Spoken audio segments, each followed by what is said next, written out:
7 વર્ષનો એક બાળક 30 વર્ષ પહેલાં ખોવાઈ ગયો. 30 વર્ષ બાદ જ્યારે તે પરિવારને મળ્યો ત્યારે યુવાન થઈ ગયેલા દીકરાને જોઈ સૌ કોઈની આંખમાં આંસુ આવી ગયા. કોઈ ફિલ્મને પણ ટક્કર મારે તેવી આ કહાની ભીમસિંહની છે. વર્ષ 1993માં જ્યારે પોતાની બહેન સાથે તે સ્કૂલેથી પાછો ફરતો હતો ત્યારે તેને ગાઝિયાબાદથી કિડનેપ કરી લેવાયો. પરિવારના જણાવ્યા અનુસાર કિડનેપરે ભીમને છોડવા માટે ખંડણી માગી હતી. જોકે જેમ જેમ સમય વીતતો ગયો તેમ તેમ કિડનેપરના મેસેજ મળવાના બંધ થઈ ગયા. પોલીસ પણ ભીમની ભાળ મેળવવામાં નિષ્ફળ રહી હતી. स्कूल से 1:30 बजे छुट्टी हुई और 3 नंबर गली में आए और वहाँ से जो है 3 व्हीलर बैठा कर ले गए।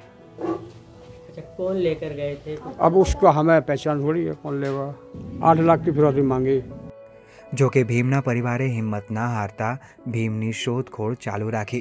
તેમને વિશ્વાસ હતો કે દીકરો એક દિવસ જરૂરથી પાછો આવશે.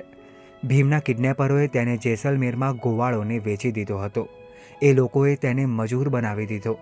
ભીમનું કહેવું છે કે રાત્રે તેને સાંકળ વડે બાંધી દેવામાં આવતો અને રોજ તેને મારવામાં આવતો.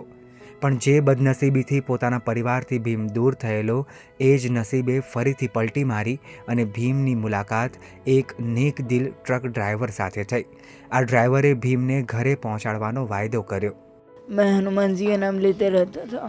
मैंने कहा हे हनुमान जी मेरी सहायता करो. फिर एक ट्रक वाला आया कोई भेड़ बकरी लेने. उसने मुझे बंधा हुआ देखा तो फिर उसने मुझे पूछा बेटे क्यों बांध रखा है. फिर मैंने उन्हें बताया भी ऐसे ऐसे करके ये बात है. मैं दिल्ली गाजियाबाद का रहने वाला हूँ, इतना था दिल्ली गाजियाबाद का हूँ. फिर वो बोले बेटा तुम्हें जाना था तो मैंने कहा उनके हाथ पैर जोड़े. फिर वो बोले बेटा ठीक है हम ले चलेंगे. ભીમને ગાઝિયાબાદના એક પોલીસ સ્ટેશને લાવવામાં આવ્યો જ્યાં તેણે પોતાની આપવીતી સંભળાવી તો પોલીસની આંખો પણ છલકાઈ ગઈ. ભીમની માનું કહેવું છે કે આ 30 વર્ષમાં રોજ તેમને થતું કે દીકરો એક દિવસ જરૂરથી આવશે. ભીમના પિતાએ રિટાયર થયા પછી પણ વતનમાં જવાનો વિચાર એટલા માટે માંડી વાળ્યો કે દીકરો ભીમ જ્યારે પણ પાછો આવે તેમને શોધી શકે. हमें तो उम्मीद थी कभी ना कभी आएगा, चाहे हमारे मरने के बाद आएगा. पहचान कैसे की बेटी की अपने? पहचान ऐसा करे कि हम देखने गए थे तो मतलब बहुत औरतें खड़ी हुई लाइन से.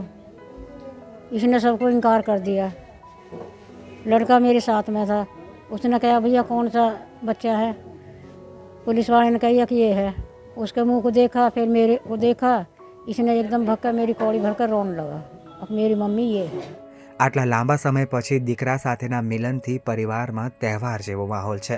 ઘરમાં મિત્રો અને સંબંધીઓની સતત અવરજવર છે.